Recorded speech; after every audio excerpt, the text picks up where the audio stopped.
Here's a pair of Bose QuietComfort Ultra earbuds. I'm going to show you how to pair and connect these directly to a Samsung TV.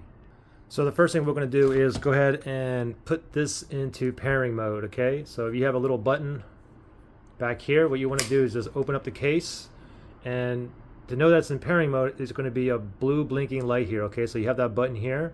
We're going to press and hold for a couple seconds or until we see the blue light. Ready, set, go. Press and hold. Just wait.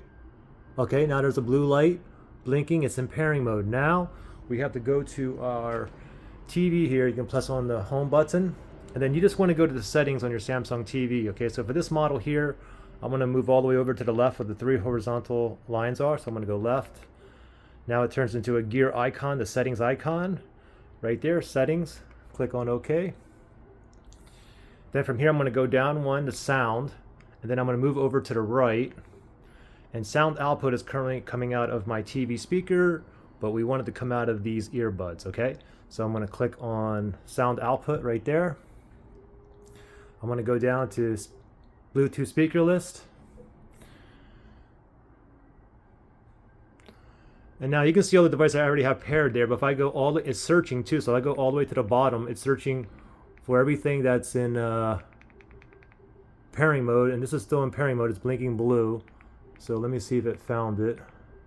There it is right there. Bose QuietComfort Ultra earbuds. Needs pairing. I'm going to go ahead and click on OK right there.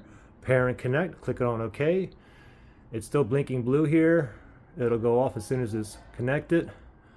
Okay, it says the QC buds are now connected. And if I go up now, oops. It says connected and there's no longer a light on here. So now I can go ahead and watch YouTube or Netflix, and the audio is going to come out of here. If you guys had issues pairing or connecting, you can always factory reset these as well. Look in the link below in the description. I'll show you how to factory reset these if you guys have issues connecting. Anyway, there we go. I'm ready to rock and roll with these.